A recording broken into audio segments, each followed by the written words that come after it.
Bonjour à tous, dans cette vidéo je vais vous parler des outils de développement personnel, principalement l'astrologie, la numérologie et l'énéagramme. Je vais commencer par la numérologie, parce que c'est comme ça que ça a commencé pour moi. Du fait de découvrir que la numérologie fonctionnait, et me concernant, c'était avec des exercices de lecture d'aura. Je me suis amusé à faire des lectures d'aura au tout début, parce que je me rendais compte qu'il y avait des choses qui apparaissaient. Et dans un ouvrage par rapport à la lecture d'aura, ils expliquaient que la numérologie permettait de donner la couleur principale de notre champ. Donc c'est ce qui correspond à ce qu'on appelle le chemin de vie. Donc je me suis principalement appuyé sur un ouvrage. Donc là je vais le mettre l'ouvrage en question en inséré.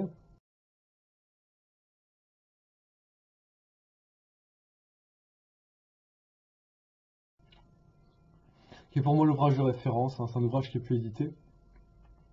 Donc je mettrai un lien pour accéder à une version PDF.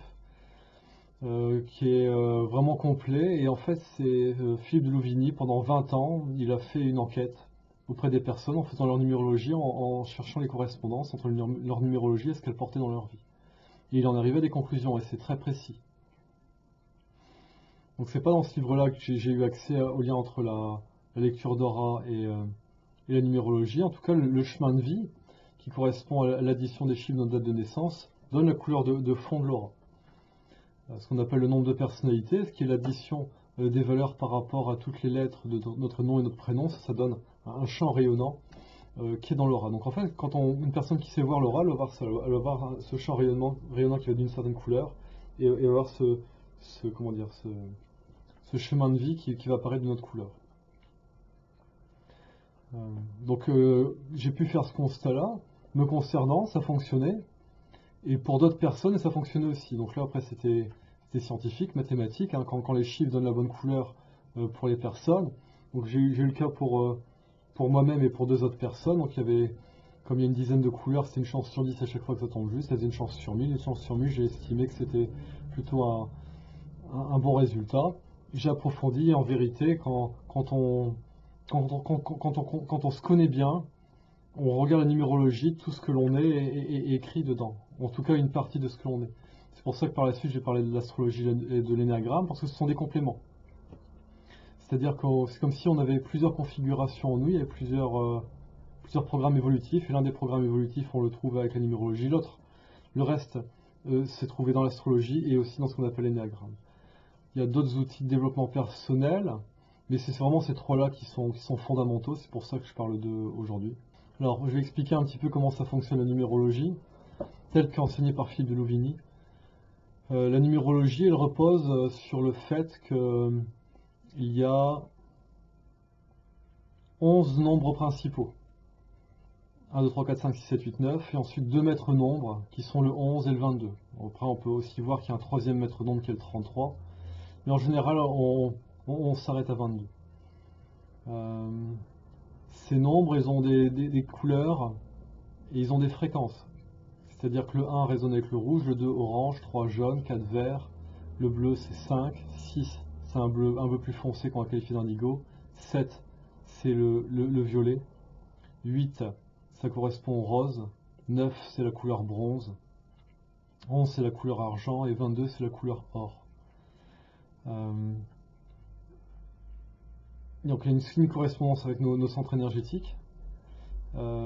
Et aussi de comment le processus initiatique se produit de par ces nombres-là, et notamment les maîtres nombres.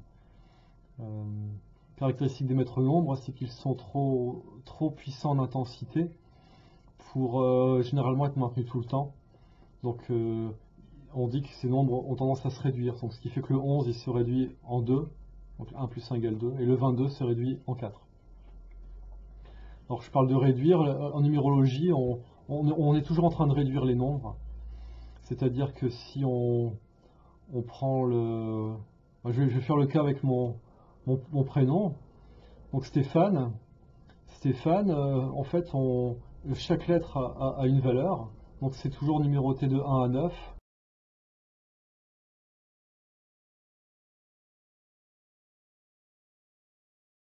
Donc Stéphane, en numérologie, on distingue les voyelles et les consonnes. Donc on va d'abord additionner d'un côté la valeur des voyelles et de l'autre côté la valeur des consonnes. La valeur des voyelles, ça correspond à une tonalité qui est féminine, qui est plus intérieure. La valeur des consonnes, ça donne une tonalité qui est plus masculine, qui est plus extérieure. Et donc en fait, Stéphane, c'est un prénom qui est 7, et c'est un 7 qui se trouve en 11 plus 5. Ce qui veut dire qu'il y a plein d'autres prénoms 7, mais c'est pas 11 plus 5. Ce qui est intéressant, par exemple, si on prend le prénom Stéphanie, c'est plus 11 plus 5, c'est 2 plus 5 qui donne 7. Donc en fait, Stéphane, Stéphanie, ça reste un prénom 7, mais qui est construit différemment. Et même si on va chercher encore plus loin, Stéphane, c'est un prénom 7 en 11 plus 5, mais en fait, quand on fait la somme des chiffres, en fait, c'est un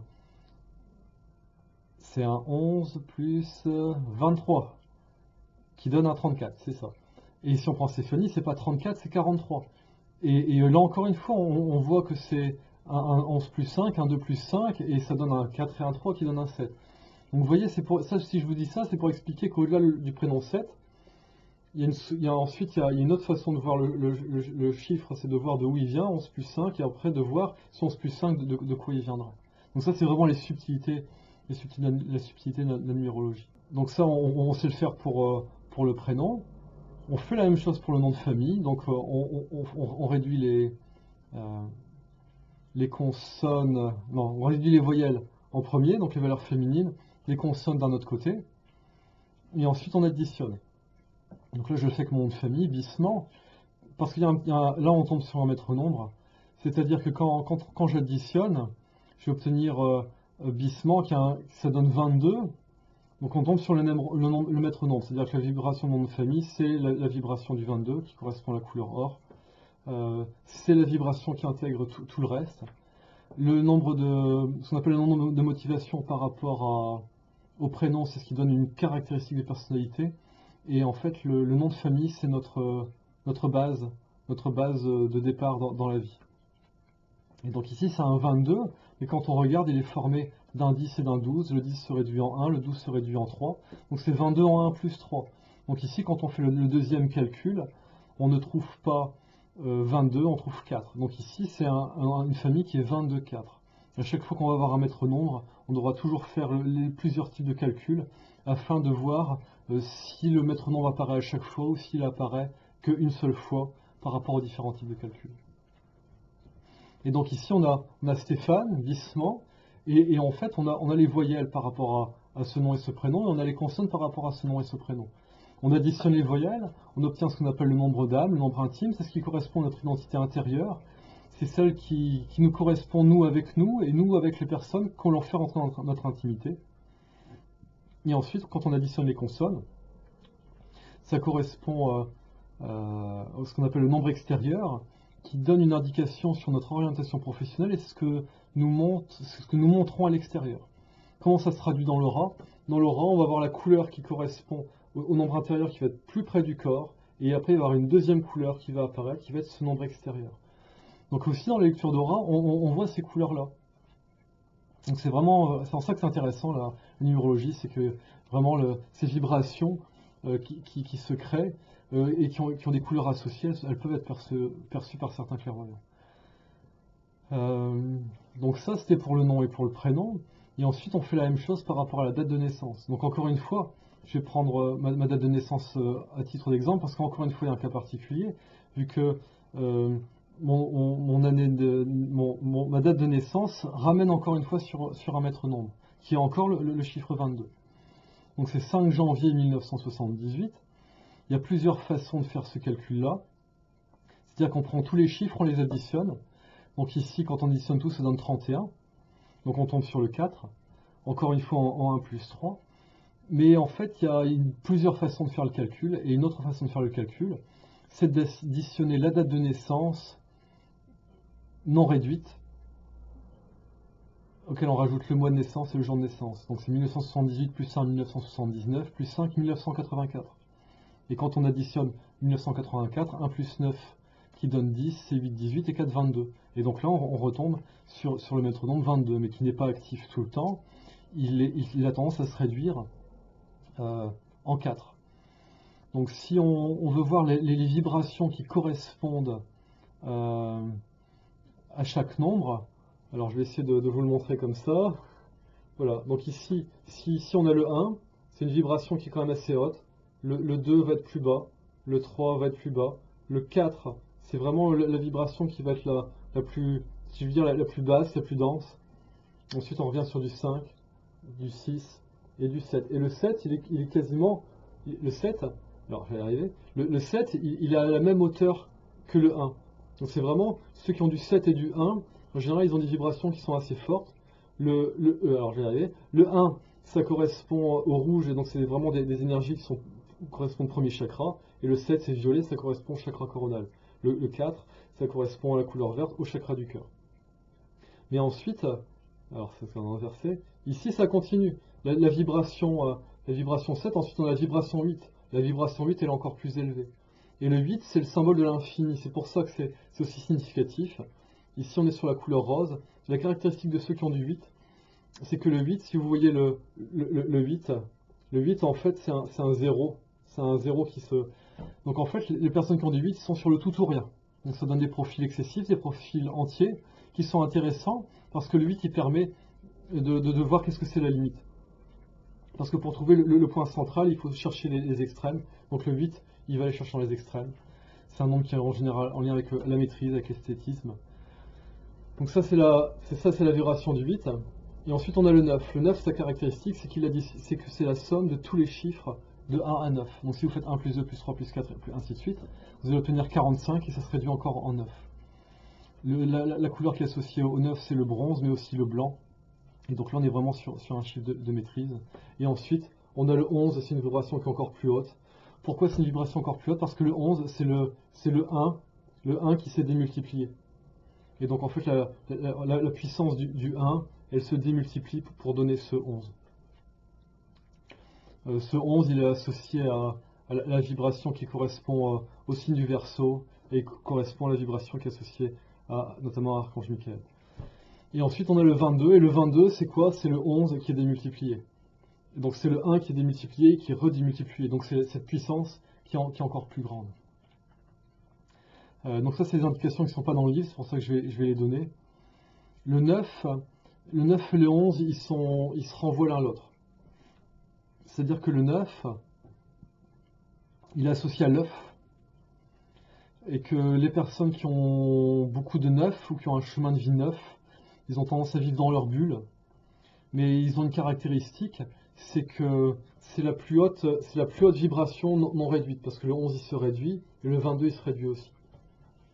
Donc le 9, ça donne des personnes qui ont en général des profils hypersensibles, hyper émotifs, et avec des capacités intellectuelles qui sont très significatives, qui sont tournées vers l'enseignement et vers l'humanitaire.